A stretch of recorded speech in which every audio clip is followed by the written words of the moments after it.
Hola, ¿qué tal amigos? Muy buenas tardes tengan todas y todos ustedes. El día de hoy, en la conferencia de prensa matutina del presidente Andrés Manuel López Obrador, se dio a conocer un caso extraordinario, tratando ya del tema del Mundial que acaba de finalizar allá en Qatar. Y se trata nada más y nada menos de la mafia del fútbol o el cártel del gol.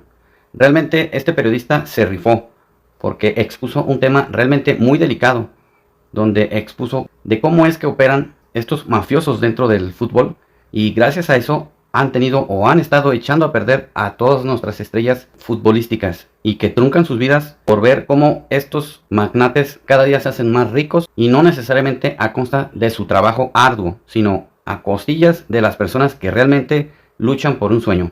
Y por supuesto, algo que le llamó la atención al presidente fue que esta es una puerta abierta a que los políticos, funcionarios activos y no activos tienen sus miradas puestas al desvío de recursos y a la evasión de impuestos. Y por supuesto, al lavado de dinero. Y esto sin duda le llamó poderosamente la atención. Y como era de esperarse, realmente este reportero expuso a varios funcionarios que hoy en día están en una polémica inmersa y que fueron expuestos una vez más de que se trata de puritita corrupción. ¿Y quién creen que apareció en escena?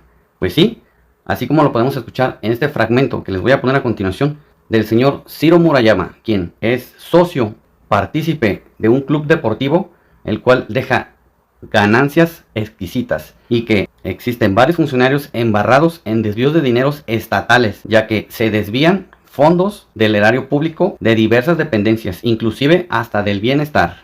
Antes de empezar, no se olvide darle like y suscribirse a este canal para que esta información llegue a más personas. Sin más por el momento, vamos a escuchar. El fútbol en México es un tema de interés nacional. No por nada fuimos el país con la quinta mayor asistencia en el Mundial de Qatar. Este deporte es motivo de reunión y de unión para amigos, para compañeros de trabajo, con nacionales de todo extracto social y creencias políticas. Al mismo tiempo, el fútbol es un gran negocio. Estimaciones señalan que mueve en el país unos 2.800 millones de dólares al año, de los cuales la Federación Mexicana de Fútbol pudiera abarcar cerca de la mitad. Desde hace algún tiempo, este enorme botín ha traído a muchas personas con ambiciones desbordantes, promotores y dueños que poco a poco han ido desvirtuando el espíritu deportivo del fútbol nacional para darle prioridad a sus ganancias.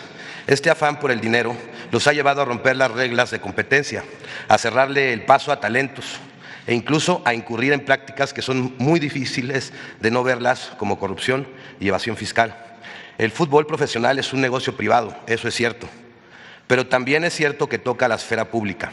Primero, por ser un tema de interés nacional. Segundo, por su amplio manejo del dinero público procedente de los estados y por gozar estos clubes de considerables condonaciones de impuestos, además de que les concesionan los estadios que les pertenecen al pueblo. Tercero, por el interés colectivo de miles y miles de jóvenes que depositan en estas instituciones su futuro y sus esperanzas. Cuarto, por los amplios indicios de defraudación fiscal que lesionan las arcas públicas. A estas razones, y en vista de la coyuntura actual, añadiría una quinta. Estas prácticas retrasan el desarrollo deportivo del país, como acabamos de atestiguar todos. México no puede permitir que estos grupos de interés continúen matando más generaciones de jóvenes con talento. Este reportaje tiene la intención de mejorar, corregir y no de perseguir. La intención es que nuestros jóvenes tengan mejores oportunidades, que haya igualdad entre hombres y mujeres y que tengamos un mejor nivel deportivo. No está de más decir que cualquiera de los mencionados en este reportaje tiene garantizado su derecho de réplica en el portal del Quintana Roo MX. Doy inicio a mi presentación, señor presidente. La compra-venta de jugadores a sobreprecio ha sido una de las formas en donde se generan más ganancias en el fútbol. Un promotor coloca un director técnico en un club deportivo de primera división que al mismo tiempo él mismo representa, o mantiene relaciones con directivos en el club para luego buscar en el extranjero jugadores con un precio económico y revenderlos a equipos mexicanos en un sobreprecio del 100%, 200, 300 y hasta 500%. El sobreprecio generalmente se reparte entre involucrados y hay moches para poder aceptar este tipo de precios. Las operaciones de compra-venta de jugadores no son vistas por el SAT. Y pongo algunos ejemplos de una transacción de un correo electrónico entre promotores en donde pues básicamente están diciendo, este correo es del 2012, están diciendo que pues el precio del jugador real, que por ejemplo en el caso del jugador Funes Mori, en ese momento su precio real era de 2.5 millones de euros y lo querían vender en 4.5 millones de dólares. O el de Vilchis, Andrés Vilchis, que fue un goleador de la Copa América, y pues bueno, pensaban sacarlo entre 1.5 y 1.8 para revenderlo en 4 millones de dólares en México. Bueno, también hay un correo electrónico en donde precisamente los promotores mandan un correo electrónico a un club deportivo de Colombia, en donde presumen que también son representantes de varios directores técnicos en México, y ahí mencionan a muchos directores técnicos que pues bueno, juegan todavía y son muy prestigiados en México. Este apartado lo documenté muy bien en un reportaje que escribí en el Quintana Roo MX que se llama El Cártel del Gol. Hay ejemplos muy claros ahí, y pues bueno, pues me voy a pasar a la siguiente lámina. Luego, los contratos privados para evadir impuestos. El capítulo 5 del Reglamento de Transferencias y Contrataciones de la FIFA establece que, en su apartado quinto, en el artículo 51, que todos los pagos de las operaciones celebradas tanto de contado como a plazo se efectúan obligatoriamente a través de una cámara de compensación. Esa cámara de compensación tampoco está regulada por el SAT, tampoco tiene, digamos, una vista. Y ahí pongo un ejemplo de un correo en donde precisamente el Club Atlas, en una negociación con un promotor, le decía que al momento de documentar esto, ustedes me solicitaron hacerlo en dos contratos, uno oficial para registrar frente a la Federación y otro complementario donde se complementan los salarios y todo. Y estos contratos, pues bueno, pues también vimos aquí la compra del Club Pachuca, que realizó con una operación con un jugador de 7.5 millones de dólares a una empresa que se llama Colarca SADCB, que en fuentes abiertas pues, pudimos ver que es una importadora. Entonces, pues voy a pasar a la siguiente. La presunta compra irregular de un club. La franquicia Delfines, quien era el expropietario Amado Ñáñez, el de sonografía, que fue incautada por el SAE, la Federación Mexicana la desbloquea y se la vende en el 2016, o la vende, más bien dicho, en el 2016 la comercializadora e innovadora de Monterrey SADCB, cuyo giro es la instalación de redes y sistemas tecnológicos. Y esta es la que vende la franquicia Club Delfines a una empresa que era propiedad de Alejandro Ilagagorri en 12.800.000 pesos. Se la vende a una empresa que se llama TM Sports Club, SAPI, de CB, propiedad de Alejandro y de la familia San Román. Luego de esta transacción, ellos le cambian el nombre y le ponen la Jaiba Brava de Tampico. Para luego, la siguiente, por favor.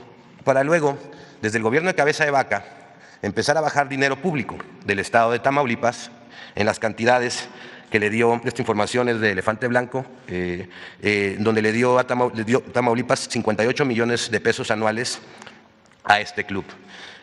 Lo sacaron desde varias secretarías, ¿no? Sacaron desde la Secretaría de Educación, la Secretaría de Desarrollo Económico, la Secretaría del Bienestar, la del Instituto del Deporte, la Coordinación de Comunicación Social, la Secretaría de Desarrollo Urbano, la Secretaría de Desarrollo Económico, la Secretaría de Bienestar Social, la de Educación y la Secretaría de Seguridad Pública, en estas cantidades. El gobierno de Tamaulipas pues, dio esta cantidad de dinero.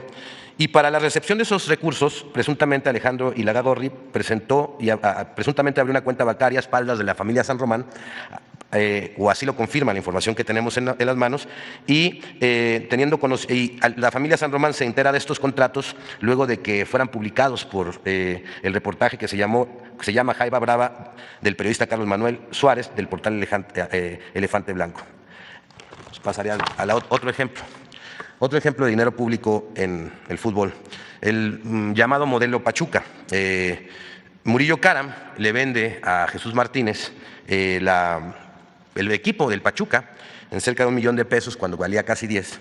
Luego otro gobernador, Núñez Soto, le dona 2 terrenos en la Hacienda de la Concepción, propiedad del Estado, y parte de la zona plateada, en donde hacen una universidad de fútbol privada, que hay que decir que es carísima, que no es nada fácil estudiar, nada barato estudiar en esa universidad, y hacen un hotel, un centro de convenciones, estacionamientos. El regalito aproximadamente fue de 2.000 millones de pesos pertenecientes a los hidalguenses. Luego Osorio Chong, también como gobernador de Hidalgo, también da dinero público para hacer lo que se convirtió el Salón de la Fama. Siguiente. Estas son condonaciones de impuestos que se le han hecho a clubes. Felipe Calderón y Enrique Peña Nieto le condonaron 2.620 millones de pesos de impuestos a 12 clubes entre 2007 y 2018. Tenemos que al Cruz Azul le condonaron cerca de los 330 millones, al Toluca 28, al Atlante 61, al Guadalajara 9, al Templo Mayor de Chivas 4, a la Promotora Deportiva Guadalajara 468 millones, al Club Atlas 348, a Pumas 14, a Pachuca 7, a Impulsora Fútbol de Aguascalientes 7, al Veracruz 253 millones y al Club Monterrey 1,084 millones. Sí quiero decir que esta no es toda la información, hay más condonaciones, pero no pudimos accesar a esta información. De hecho, esta información fue relevante porque se tuvo que entablar un juicio para poder que se hiciera pública. Y bueno, luego viene pues la violación al artículo 4 de nuestra Constitución, que habla de la mujer y el hombre son iguales ante la ley. Esta protegerá la organización y el desarrollo de la familia. También en el mismo artículo habla que toda persona tiene derecho a la cultura física y a la práctica del deporte. Sin embargo, las jugadoras profesionales de fútbol en México pues no tienen los mismos oportunidades de salario que tiene un varón. Y esto, pues las mujeres ganan entre 6,000 y 60,000 pesos, mientras un hombre puede ganar desde 100,000 hasta 5 millones de pesos mensuales. Cuando investigué sobre este tema me decían es que no es negocio el tema del fútbol femenil o no llenan los estadios. Pero también hay que decirles que pues tampoco hacen la misma publicidad, que tampoco hacen la misma mercadotecnia, que tampoco impulsan al fútbol profesional femenil como impulsan el varonil. Y esto es una desigualdad que hay en el fútbol entre los hombres y las mujeres. Ahí puse 2 contratos que tienen ejemplos de salarios de una mujer y un hombre. La siguiente lámina, por favor. Aquí pongo actos inmorales antideportivos que se dan en el fútbol. Por ejemplo, el cobro a padres de familia para que sus hijos debuten o tengan más minutos de juego. Tenemos documentados más de 50 casos de padres de familias quienes por miedo de represalias contra ellos o sus hijos pues han pedido anonimatos en donde les piden dinero precisamente para debutar a sus hijos, para poder debutar, hacerlos jugar. Como ejemplo tenemos el caso de Jesús, quien señala al profesor Gonzalo Román Bolaños de haberle pedido 400,000 pesos en concepto de patrocinio para debutar a su hijo en el Alebrijes de Oaxaca. También en este caso hay otro, ya tiene una denuncia penal contra otro promotor que le cobró otro dinero para poderlo debutar en otros clubes. Después venimos con la preferencia de lo económico y no por lo deportivo. El afán de priorizar los beneficios económicos para los dueños de los clubes, estos toman la decisión de eliminar el ascenso y el descenso, lo que ha perjudicado el nivel de competitividad en la Liga MX. Y pues bueno, lo hacen para que sus clubes no bajen y porque cuando baja un club a la Liga de Expansión, pues baja considerablemente el precio de la franquicia y las ganancias que tienen de ellos. También hoy en día cada club puede tener hasta 8 extranjeros jugando en la cancha, lo que limita el espacio a los jóvenes talentos mexicanos y fomenta el negocio de la compra-venta de jugadores a sobreprecio y el presunto fraude fiscal del que habíamos hablado en la primera lámina. Antes no era así, antes había nada más 5. Y la multipropiedad, que está prohibida por la FIFA, la cual ha aumentado en los últimos años en México y que causa un grave conflicto de intereses en el fútbol mexicano. Siguiente. Esta me trajo mucha la atención porque la mayoría de los ciudadanos creemos que los Pumas son de la Universidad Autónoma de México, pero no, en realidad son del Club Universidad Nacional AC, una asociación civil con una personalidad jurídica propia, ajena a la universidad, a la cual están integrados empresarios, periodistas, políticos, exfuncionarios de la universidad y funcionarios activos que necesitan tener en esa asociación. Y pues uno de los que es dueño aparece como socios en la parte de los Pumas, pues imagínense, es Ciro Murayama Rendón, consejero del INE, Jorge Espinosa de los Monteros, quien es promotor y vende jugadores también. De hecho, a él se le achaca, ahorita a él se le da que hayan contratado a Dani Alves ahí en los Pumas, o sea, un grave conflicto de intereses, ha vendido muchos jugadores en México, es perteneciente al reportaje que escribí del Cártel del Gol como uno de los operadores, promotores con más transacciones que lo hacen a través de prestanombres, que esto es importante. Llegar a ellos es muy complicado porque usan a otro para llegar a esa transacción. También están Alejandro Medina Mora, exnieto del abogado, también Eduardo Medina, hijo de Eduardo Medina Mora, Raúl Medina Mora, Alonso Carvajal Villaciencio, que es comentarista de Televisa. Y bueno, este reportaje fue publicado por Mauricio Romero en el portal Aristegui Noticias. Y pues bueno, es bien interesante porque la universidad le da 50 millones de pesos anuales y le presta el estadio a esta asociación para que puedan llevar a cabo sus actividades. Y me llama mucho la atención porque antes de hacer esta separación, todos los jugadores que salían de la UNAM pues tenían que estudiar y tener una profesión para poder seguir jugando. Y por eso vimos la generación de Hugo Sánchez, y por eso el máximo goleador de nuestro país pues también es odontólogo.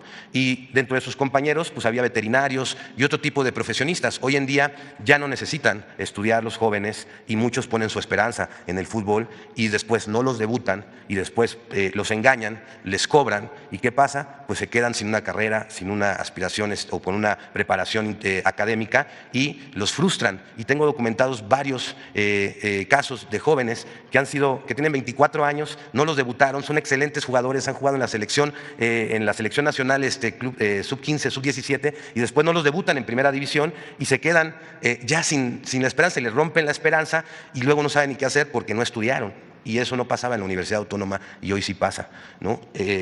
Y bueno, pues el fútbol se le quitó a la universidad. Tengo una serie de conclusiones que me gustaría decir, que hay una falta de regulación por parte del Estado muy grande en el fútbol y esto complica la recaudación y fomenta el lavado de dinero y la evasión de impuestos. Se debe fortalecer a la Comisión de Apelación y Arbitraje del Deporte, la conocida como el CAD, y se debe prohibir que cualquier persona vinculada a un club deportivo sea presidente o consejero de esta asociación, de esta institución, perdón. El CAD debe de abrir carpetas de oficio cuando un hecho público notorio denuncia alguna irregularidad en el fútbol y debe tener carácter coercitivo porque en este momento no lo tiene. También una tercera recomendación es quitar del control de la Federación Mexicana a las televisoras. Hoy en día las televisoras tienen el control de la Federación y de la Selección Mexicana y pues yo a modo de sugerencia pues a lo mejor estaría muy bien nombrar un comisionado, un comité regulador conformado por especialistas independientes en fútbol que vigile el buen funcionamiento de la selección y de los jugadores y el cuerpo técnico, la selección de ellos. La selección mexicana debe de ser de los mexicanos y no de los negocios de pocos y los intereses de pocos. Lleva nuestro nombre, nuestro país, nos representan y hoy en día yo la verdad no me siento representado por la selección mexicana que pues básicamente representa el interés de dos televisoras y que de unos cuantos personas que pues bueno han encontrado un gran negocio ahí. Yo no me siento representado por ello. 4, fomentar la creación de escuelas de fútbol públicas y privadas, corregir la desigualdad entre hombres y mujeres y debe ser sancionado esa parte y corregirla de manera inmediata.